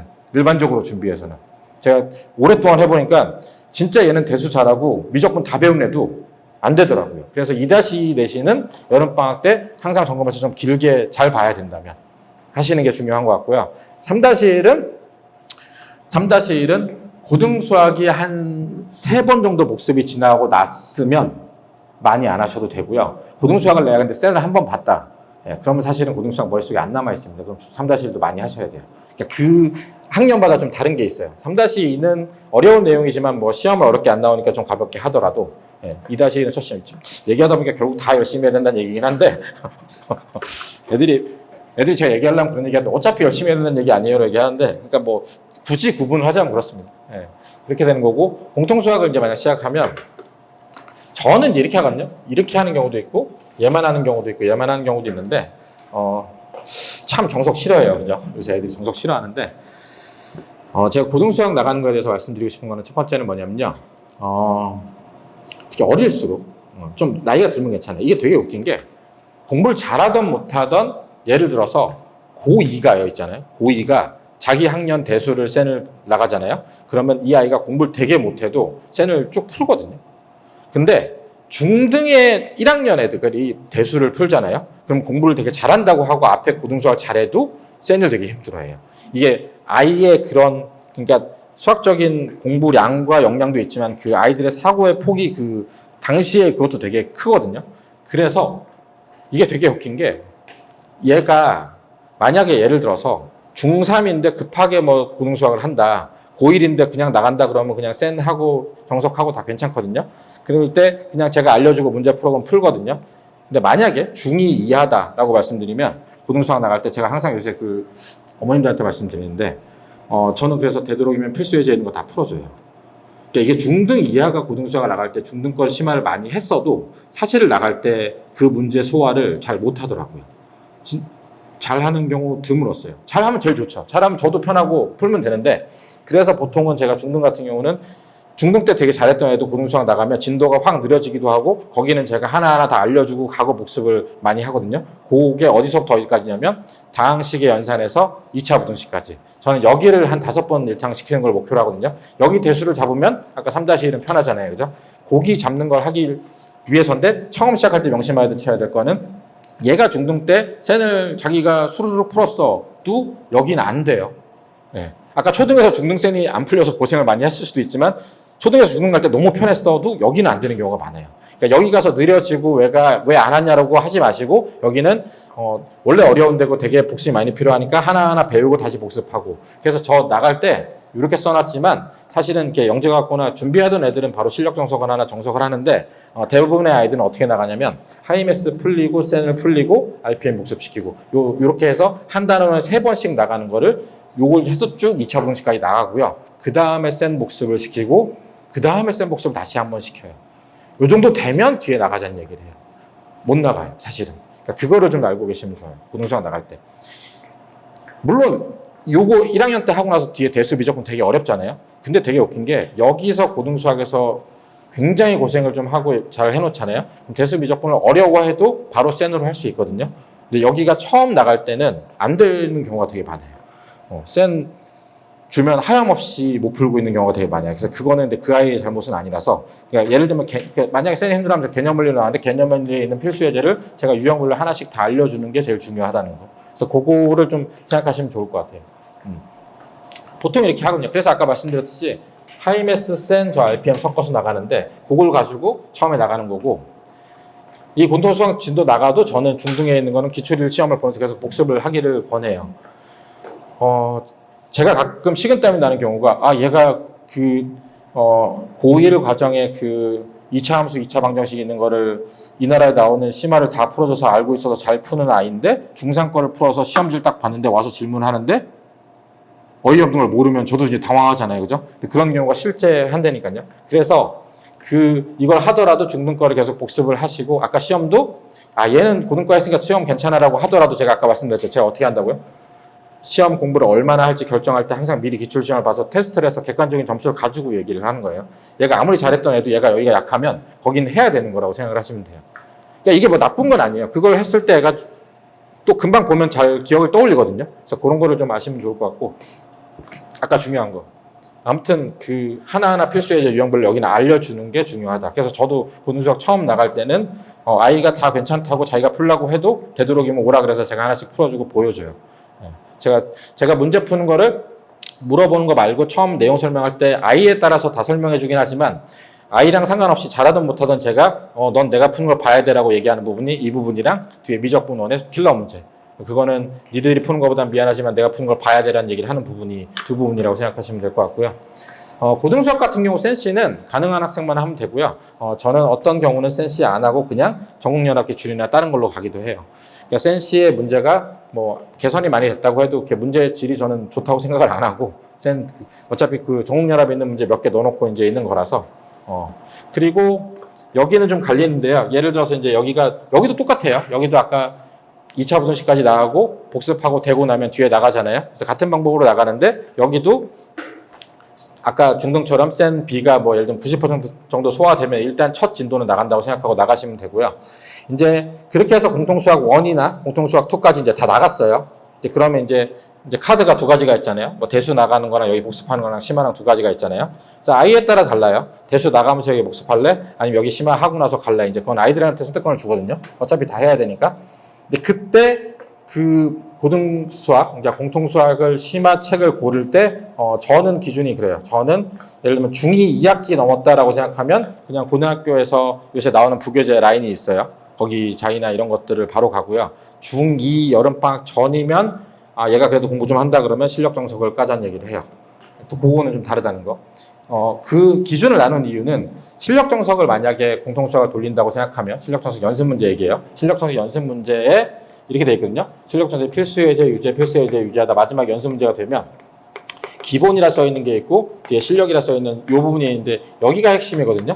여기가 이제 안 되면 푸는데 실력정석이 제일 좋은 거는 그런 거죠. 여기는 이제 오픈형 문제라서 문제 자체가 객관식처럼 하는 게 아니라 다 문자를 써서 수학의 본질적인 걸 나눠야 되는 거기 때문에 굉장히 연습하면 좋다고 저도 믿거든요. 그래서 실력정석을 여러 번 봐서 소화를 한 아이들이 제가 보면 항상 나중에 의대도 가고 수능도 잘했었어요. 옛날에 제가 실력정석 빡득항이라고 해서 실력정석 제가 풀어주고 그날 복습하고 가는 걸 들었던 아이가 작년에도 의대를 갔어요. 그러니까 그래서 괜찮은데 중요한 거는 이게 최소한 한 3번 정도 풀 시간이 돼야 의미가 있어요.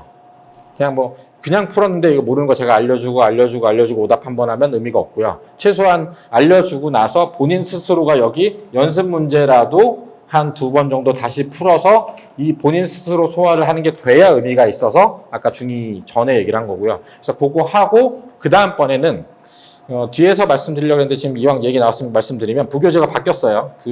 바뀌었잖아요. 그죠? 교과 개정됐잖아요. 그래서 요새 지금 부교재가 어떻게 나오냐면 물론 학교 프린트를 주는 데가 많아요. 중앙도 학교 프린트 주고 순회도 주고 한솔도 프린트 주는데 거기 프린트는 고1에서 모의고사 보는 전국연합 기출이잖아요. 그래서 제가 항상 설명할 때 자이스토리나 이런 걸 풀면 된다고 하는데 그거 말고 이제 이번에 대부분의 분당학교들이 뭘 택했냐면 예전에 2018년도 개정되고 나서는 올림포스 평가 문제집이랑 올림포스 고난도 쓰거나 정육연합에서 냈었어요. 지금 이번에는 어떻게 됐냐면 그 올림포스라고 있어요. 이게 제일 쉬운 책이고요. 요걸 쓰는 학교가 서현이랑 뭐 경기예고 이런 데가 쓰고요. 그다음에 올림포스 유형편이라고 있어요. 이 유형편 쓰는 학교가 또 있고요. 책이 달라요. 그다음에 올림포스 전국연합이라고 있어요. 이 전국연합은 아까 자이처럼 있는 그 전국연합 문제인데 이게 문제 수가 더 적은 거. 그 다음에 쓰는 학교가 이게 낙생이 쓰는데 올림포스 고난도.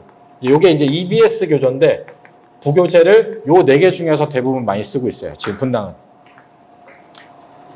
요 전국연합 책은 아까 제가 실력 정석 말고 한다는 전국연합 문제집인 자이의 다 하이 호환이라서 이걸 연습하면 제일 좋은데 여기랑 여기는 이 문제보다 좀 쉽지만 별도예요.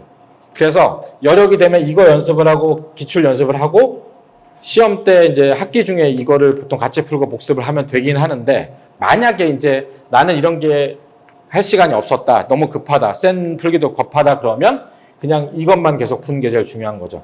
그러니까 저희 반에 진도를 잘 못 나가서 겨울방학 때 어찌어찌해서 중간고사만 보고 이제 기말 진도가 안 돼서 처음 나간 애들이 있거든요. 그 아이들 중에는 그런 게 있어요. 진도를 안 나갔지만 아이가 수학 소질이 있고 열심히 해서 많이 푸는 애가 있잖아요. 그런 애들은 쌤 풀고 이걸 푸는데 아닌 애도 있잖아요. 그죠? 숙제는 안 해오고 이제 수학은 저기 있잖아요. 집에 가면 펜 안 펴는 애들. 그 케이스는 저는 요거만 제가 알려주고 풀려요. 예를 들면 요거만 풀리고 요거에다가 요거 숫자만 바꾼 또 문제를 만들 수 있거든요. 그래서 그거 요렇게만 풀리고 가기도 해요. 뭐 급한 경우 하는 얘기인데 일단 지금 기조는 바뀌었어요. 요게 지금 분당 지역 다 뒤에 제가 자료에 써놨긴 했는데 그렇게 된다는 걸 좀 알고 계시면 되고 그래서 아까 말씀드렸듯이 이제 전국연합이 중2 2학기 때 시작하던 실력선을 풀고 나서 저는 이제 고등학교 기출을 보기 시작하거든요. 중2 때 연습을 좀 미리 시키는데 제일 아까 말씀드렸죠. 2018부터 2024까지 쭉 어려워졌잖아요. 그래서 2018년도 거부터 시켜요. 제일 쉬운 거부터. 그렇게 해서 올라온다라고 생각을 하시면 되고 아까 말씀 그러니까 여기가 아까 자이스토리인데 여기에 1등급은 제가 보면 여기 1등급을 자기 손으로 바로 풀 수 있는 애들은 경시에서 잘했던 애들 아니고 못 봤거든요. 대부분 못 풀어요. 진짜 어려워요. 실력 분석보다 훨씬 어렵거든요. 여기 문제는 실력 분석에 비해서는 정말 어렵거든요. 그래서 여기는 처음 나갈 때는 1등급 제외해서 일단 풀리고 그 다음번에 풀 때 1등급 같이 풀리는데 만약에 1등급의 문제가 어렵다라고 하면 그거는 수업 시간에 제가 풀어주고 다시 복습을 시키는 그러니까 이런 1등급 문제 같은 경우는 제가 직접 하나씩 풀어서 보여줄 수밖에 없는 그리고 복습을 시킨다는 거 하고 말씀하시면 되고요. 그래서 공통국어 심화 단계는 결국은 이제 저는 아까 말씀드린 요거 90% 소화가 일단 제일 중요한 것 같고요. C 아닙니다. B. B 소화도 되게 힘들어요. 사실은. 뭐 아실 것 같아요. 고등수학 나가보시면 알겠지만 B 소화시키고 그 다음에 요거는 아까 말씀드렸듯이 2학년 여름방학 전이면 하고 아니면 저는 이제 보통 요거 풀려요. 요거 풀어서 내신 대비 시키는 거. 근데 이제 그런 경우 있어요. 예를 들어 중3 2학기인데 내가 겨울방학 때 시간이 별로 없는데 잘 못했어. 근데 이거를 두세 번 풀 시간이 안 돼. 근데 네가 갈 학교는 부교재가 이건 것 같아. 그럼 이걸 하기도 해요. 그건 이제 다 개별 수업을 하기 때문에 거기에 맞춰서 한다는 거고요. 여기도 마찬가지로 이제 이 기출 문제를 풀리는데 없죠 기출 문제가. 교과전 바뀌었잖아요, 그죠? 그래서 저희가 어떻게 했냐면 예를 들어서 늘 푸른 거 시험이 작년에 4개가 있었잖아요. 그 문제를 다 헤쳐 모여서 지금 시험 범위 맞게 만들고 행렬 없는 건 저희가 받아서 넣기도 했고 그 되게 어이없게도 지금 행렬이 1-1 기말고사잖아요. 그죠? 근데 행렬을 중간에 이미 본 학교들이 지방에 많아요. 그래서 그 지방 문제를 다 긁어와서 지금 애들 좀 풀리고 있고요. 이번은 내년 같은 경우는 이제 올해 본당, 강남, 서초, 목동 다 시험 보니까 그거 다 긁어와서 시험 보면 되는데 올해 거는 저희가 그래서 일단은 지금 예비로 한 40개 정도 만들어 놨고 그걸로 내신 대비를 하고 있습니다. 요것들이 이제 이런 것들이 이제 분당의 중앙이나 대진 같은 데서 이제 한두 문제씩 어려운 문제 냈던 책들인데 쓰셔도 소용이 없는 게 한 번 나오면 다음에 안 나옵니다. 제가 보여주려고 쓴 거고요. 그러니까 그런 거예요. 애들이 뭐 교무실에 갔는데 이거 선생님이 보고 있었어. 그럼 그거 나오나? 이제 풀고 이제 하고 이제 애들이 요새 그 찍으면 어디 출처 보여주는 게 있잖아요. 그래서 시험 보고 나면 출처가 어디 나왔다 얘기를 하거든요. 그러니까 이거 한 번 냈다가 이거 한 번 냈다가 이거 한 번 냈다가 한데요.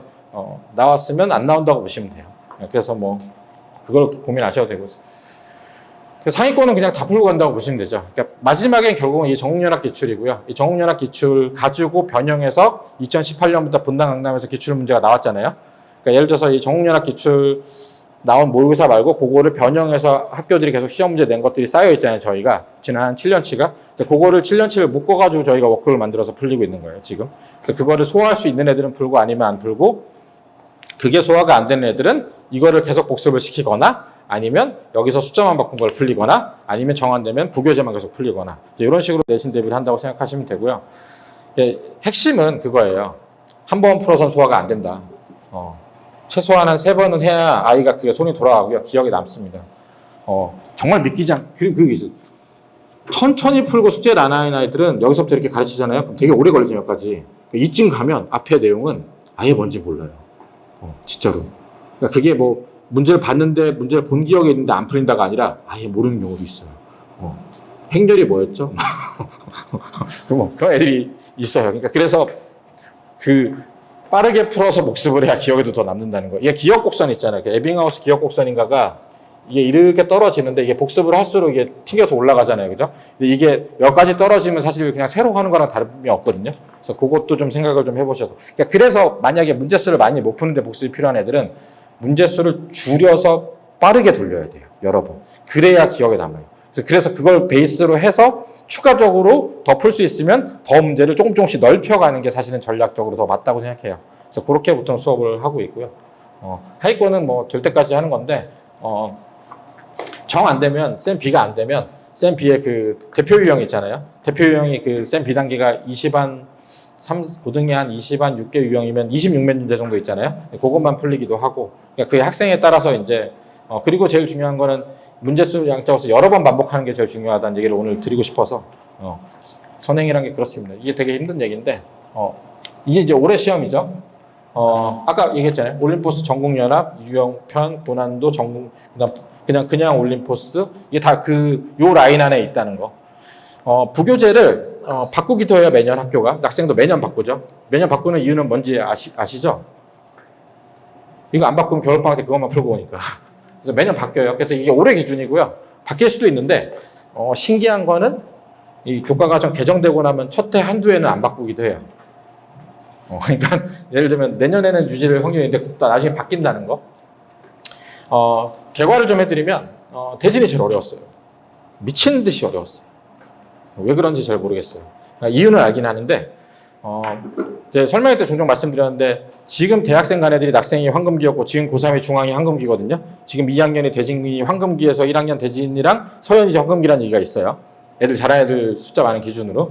이게 대진이 이제 한때 낙생으로 쏠렸다가 중앙으로 쏠리면서 이제 약간 암흑기를 거치다가 갑자기 지금 고1이 좀 자원이 좋게 들어오니까 약간 흥분했나 봐요. 시험 문제를 작년 2학년에도 힘을 빡 줘서 내가지고 난리도 아니었거든요. 제가 풀어도 한 문제 한 15분씩 걸리는 문제를 7문제를 냈어요. 한 시험지에. 저희 반 애가 지금 고3 대진고 애가 모의고사 99.9% 나온 애인데 그 시험을 보고 작살이 났는데 그게 등수는 좋았는데 지금 올해 1학년이 시험이 그렇게 됐어요. 시간 부족하고 어렵게. 대진이. 옛날부터 중앙은 시험 문제를 되게 스마트하게 되게 어렵게 변형을 많이 하고 대진은 숫자를 바꿔서 더럽게 냈었거든요.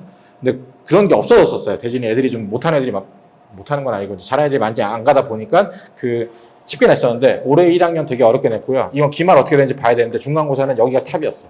그리고 잘하는 애들이 많아서 어렵게 된다고 얘기했던 서현은 생각외로 어렵게 안 냈어요.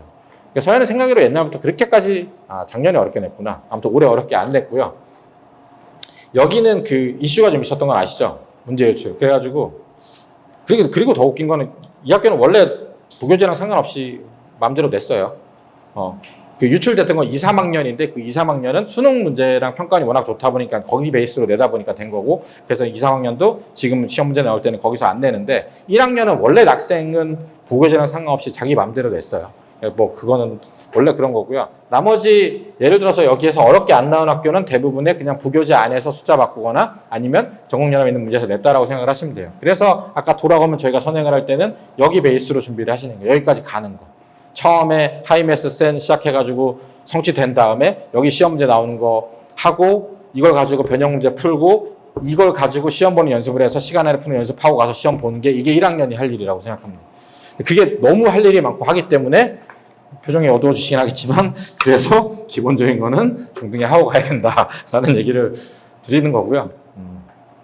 여기서부터는 너무 멀어서 고등 안 계셔 얘기를 드리는데 그냥 간단하게 말씀드릴게요. 여기가 사실은 공통수학 1, 2보다 훨씬 어렵고 애들이 싫어하거든요. 애들이 싫어하고 어려워하는 거 다 들어있어요. 삼각함수 지수고 다 들어있는데 이제 근데 아까 말씀드렸잖아요. 근데 이게 어린 애들이 하는 게 아니라 고등학생들이 만약에 고등의 어려운 걸 1학년 걸 풀고 나서 좀 보잖아요. 그럼 조금 쉽게 나긴 하는데 역시 좀 어렵다는 거고요. 여기서부터 대수, 미적분원, 확통 있잖아요. 그걸 묶어서 말씀드리면 안에 제가 단원 설명해 놓은 거는 혹시나 해서 썼는데 뭐 들으시면 주무실 것 같아서 핵심은 뭐냐면 지금 분당 지역은 그 고2 때 저렇게 해서 대수랑 미적분원이랑 확통을 만약 가르치면 시험 문제 베이스가 다 수능 평가원 기출이라는 거. 그러니까 고2 거 말고 고3 기준으로 많이 낸다는 거. 그래서 이제 이 2학년의 대수랑 미적분원 확통을 준비하기 위해선 고1 겨울방학 2달 동안에 여기에 나왔던 최근에 한 5년, 7년 기출에 있는 모든 수능 평가원 기출을 다 풀고 연습하고 들어가야 되고요. 들어가서도 시험 볼 때 되게 시간 부족하고 힘들겠지만 대신에 그렇게 고2를 열심히 보내고 나면 고3 됐을 때 수능 점수가 나오곤 해요. 예전에 그 교과과정 변경되기 전에는 고3이 아무리 발악을 해도 재수생이랑 비빌 수 없었어요. 지난 7년 전에는. 제가 아무리 여기서 노력을 해도 그래서 제가 그때 고3 우리 반 애들을 대학을 보내는 방법은 학생부 종합 면접 준비하고 자소서 써주고 그 다음에 의대 가려면 재수해라. 재수하기 전에 실력의 발판은 닦아주마 였어요. 사실은 수시로 가던가 아니면 재수해라. 근데 지금은 가능해요. 지금은 가능한 이유는 교과과정 자체가 그 수능에서 가장 어렵게 나오는 수원수를 다 2학년 때 땡겨서 분당에서 다 연습을 하고 있고요. 그 다음에 미적기하가 어쨌든 빠졌잖아요. 그죠? 그리고 지금 이제 교과과정 변경되는 새로운 세대도 어떻게 보면은 지금 수능 범위에서는 미적분투랑 기하가 빠진 거잖아요. 내용 자체가 많지 않아서 2학년 때 이미 다 연습을 하고 3학년 때 재수생처럼 모의고사 연습을 할 수 있어요. 그래서 좀 힘들겠지만 아까 말씀드렸던 1학년과에서 그렇게 시험 보고 나서 1학년 겨울방학부터는 수능 평가원 기출을 풀어서 2학년을 잘 보내야 그게 수능과 수능 논술이 다 이어진다는 걸 좀 알고 계시면 돼요. 그러니까 전체적인 내용 자체가 다 그거거든요. 그러니까 결론은 이거를 할 수 있어야 된다는 거예요. 이게 다 나온다는 거죠. 이게 많이 어렵습니다. 사실. 미적분은 킬러 처음에 강의하고면 애들의 잘하는 애들의 반응이 그거예요. 이거를 내년에 시험장에서 저희가 풀 수 있어요? 아니. 킬러 문제는 버리는 거. 그런 반응이 얻을 정도로 문제가 어려우니까 어렵습니다. 고3들이 인강 듣는 거 아시잖아요. 유명 강사들. 한 문제 설명하는데 막 50분씩 쓰기도 해요. 그런 문제를 풀어야 된다는 거. 아직 이러고 보니까 되게 협박을 하고 있는 것 같네요. 먼 일이니까. 아이들은 또 성장하면 나중엔 달라질 수 있으니까. 그리고 꼭 다 풀어야 되는 건 아니에요. 이번에 6월에 모의고사를 평가원에서 봤는데 6월 모의고사가 미적분 컷이 78점이거든요. 1등급 컷이. 그러면 5문제를 틀려도 1등급이 나오죠. 그죠? 그러면 한 2문제에서 3문제 정도 풀려도 서울연고대를 갈 수 있긴 하거든요. 한 문제 정도 틀리면 의대를 갈 수 있겠죠. 예를 들어서. 그러니까 사실은 문제가 어려운 게 맞죠. 사실은. 이번에 재수생까지 포함해서 본 걸로 78, 79가 1등급 컷이었어요. 수학이. 그러니까 5문제를. 근데 더 웃긴 거는 원래 수능의 30문제 중에서 킬러 문제가 6문제 정도가 되거든요. 근데 그 킬러에서 한 문제만 풀어도 준킬러 한 문제만 풀어도 1등급을 나온 아무리 편안하게 얘기를 하려도 내용이 너무 빡쳐서 분위기가 안 좋네요. 그래서 아까 말씀드렸듯이 이제 여기도 마찬가지예요. 미적분도 여기는 이제 내용보다도 이게 똑같은 걸 하는데 반반 여기에 있는 수능 킬러 문제 핵심이라서 요거는 강의로 듣는 걸 추천드려요. 그래서 저도 여기 할 때는 고2를 강의반을 모아서 따로 앞에서 강의 수업으로 합니다. 킬러 보여주고 하는 이유가 여기는 왜냐하면 한 문제를 제가 옆에서 풀어주는 데보다도 이렇게 핵심 짚어서 설명해 주는 게 필요한 단원이에요. 그래프 그리는 거 보여주고 접근 방법 보여주고 하는 데가 필요한 것이라서. 그리고 확통은 그런 건 있어요. 확통은 한 가지만 명심하시면 돼요. 확통을 만약에 이 아이들이 가서 수능을 볼 때쯤 되면 지난 7년 동안 나왔던 확통 킬러 문제는 소용이 없을 거예요. 지난 7년 동안 확통 문제는 문과용 문제라서 문제가 되게 쉬웠어요.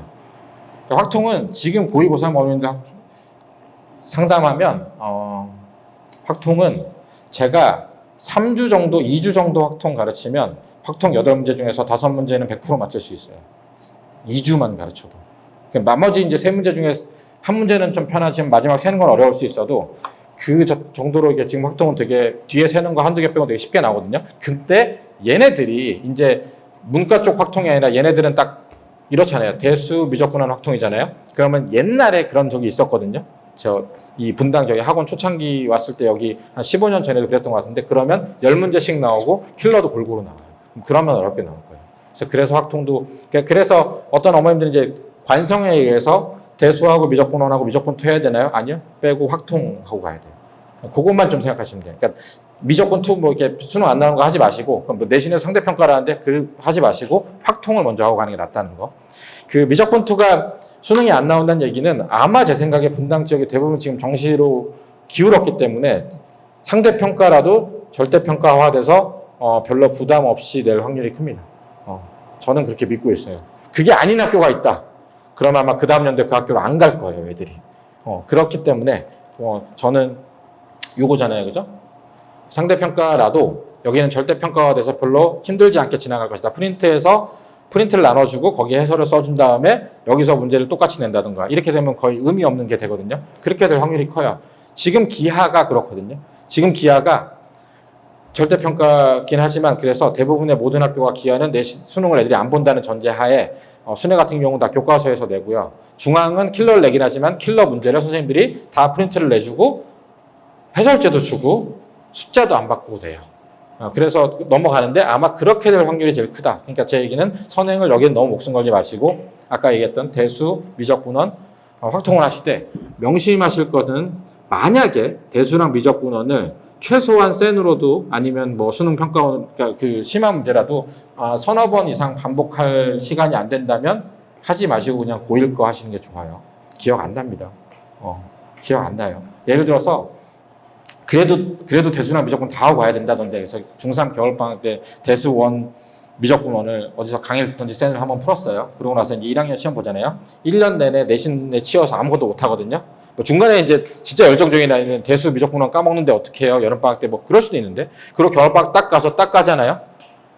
아무 기억이 안 나요. 한 번 봐서는. 그러니까 최소한 저게 기억이 남아서 고3 딱 끝났을 때 센을 안 하고 바로 수능 문제 풀려면 최소한 서너 번 이상 보고 가야 돼요. 그게 실간이 안 되면 어차피 애들 대부분 다 까먹어서 겨울방학 때면 쌤부터 다시 해서 평가원까지 고1 겨울방학 열심히 보내거든요. 그러니까 고1 시험.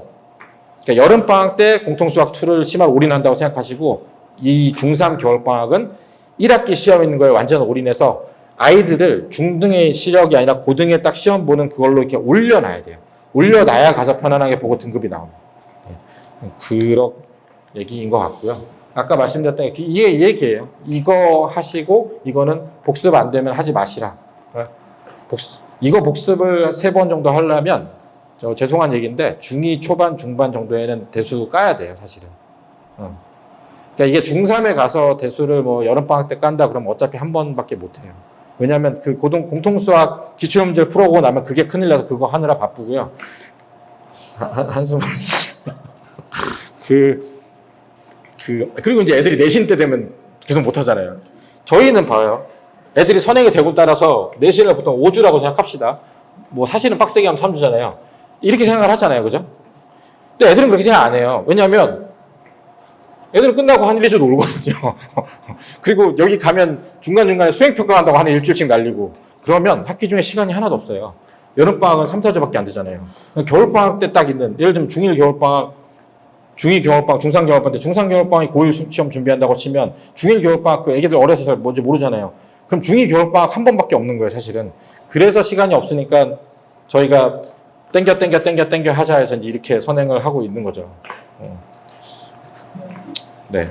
옛날에 제가 로드맵 설명해가지고 고등수학 로드맵에서 이게 원래 모든 계획은 역산으로 세야 되잖아요. 수능 날짜부터 수능 날짜 때 뭐 하려면 요때 뭐 해야 되고 요때 뭐 해야 되고 요땐 최소한 요거 하고 현재 중인 당신의 자녀분은 이걸 해야 됩니다라고 했더니 어머님들이 다 한숨을 그날 가서 애들이랑 얘기가 싸우고 말했다는데 그냥 예시를 든 거니까 그러니까 저는 이게 어쨌든 간에 제가 여기서 그냥 뭐 목표로 뭐 중위권을 하자 이렇게 할 수는 없잖아요. 그러니까 완전 무결하게 최대한 달하는 거의 퍼펙트한 계획을 얘기하는 거고 사실은 서울대 가거나 의대 가는 애들 이걸 다 지켜서 하는 건 아니에요. 굳이 변명을 하고 있는데 지금 아무튼 너무 빡세게 안 받아주셨으면 좋겠고 수능은 얘기해도 지금 잘 안 와닿으실 것 같아서 근데 알고 계셔야 될 거는 지금 현역 고3이 가서 수능 볼만 합니다. 옛날이랑 달라요. 옛날에 범위 많을 때는 있잖아요. 언제지? 지금부터부터 한 7, 8년 전에는 수능을 딱 보면 수학 등수를 딱 이과를 보잖아요. 그러면 1등부터 3,000등 중에서 한 2,000명이 재수생이었어요. 이길 수가 없었어요. 왜 그랬냐면 그때는 고3 애들은 학생부 종합 챙기느라 너무 바빴어요.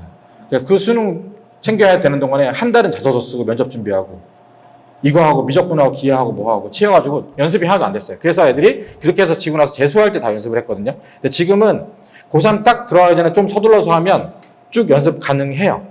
그러니까 되게 열심히 한다는 가정하에. 그래서 이제 그거 좀 생각하시면 되고요. 수학 공부. 요거는 그냥 알고만 계세요. 지금 등급제가 바뀌어서 그러면 분당에 수시로 많이 갈 거냐? 저는 회의적이거든요. 사실. 그러니까 뭐 등급제로 바뀌어도 대학 정원 똑같고 어차피 분당에 있는 학교 다른 데보다 훨씬 빡세서 애들 공부 잘하는 거 인정 안 해주면 저희는 어차피 또 딴 길 찾아야 되잖아요. 그죠? 딴 길은 정시랑 수리 논술이고 그래서 저희 반 고3 애들 다 지금 수리 논술, 인문 논술 쓰고 있어요.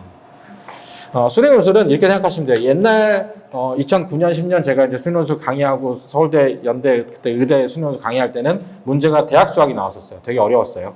그래서 막 대학 수학 했던 책 가지고 배우는데 그런 시대 아니에요, 지금. 지금 수리 논술은 아까 수능 킬러 있는 것까지 연습하면 수리 논술은 답안지 쓰는 연습만 하면 돼요.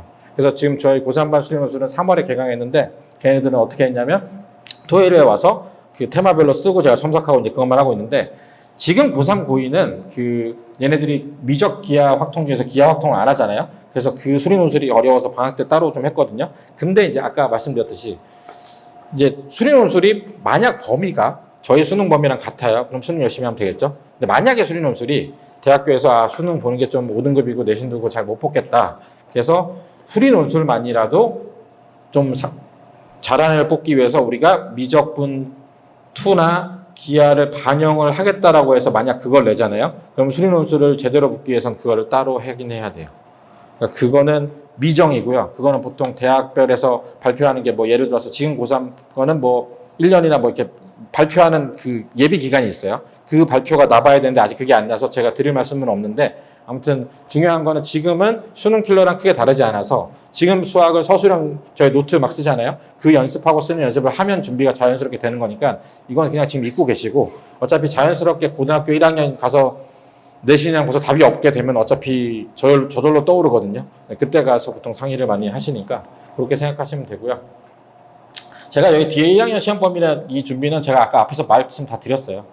교재는 보통 이 라인인데 뭐 내용은 얘기를 다 드린 것 같아요. 그래서 뭐 내용은 오늘 여기까지 하고요. 뭐 긴 시간 동안 들어주셔서 감사하고, 그러니까 예시예요, 예시고요. 그 아이들의 성장은 제가 드리면 그 러닝 커브가 사람마다 다 다르잖아요. 이렇게 가기도 하고 이렇게 하기도 평균적으로 가기도 하잖아요. 이렇게 장대하게 얘기했으니까 지금부터 진짜 밤낮 없이 계속 달려야 될 것 같다고 생각을 하지만 생각외로 그때 주어진 거 열심히 하면서 애가 갑자기 좀 달라지면 쭉 달라지기도 하거든요. 안 달라지는 경우도 많아요. 그러니까 그 아이들을 좀 믿어주시고 궁금한 거 있으시면 끝나고 저한테 좀 주시고 아무튼 긴 시간 동안 들어주셔서 감사했습니다. 감사합니다.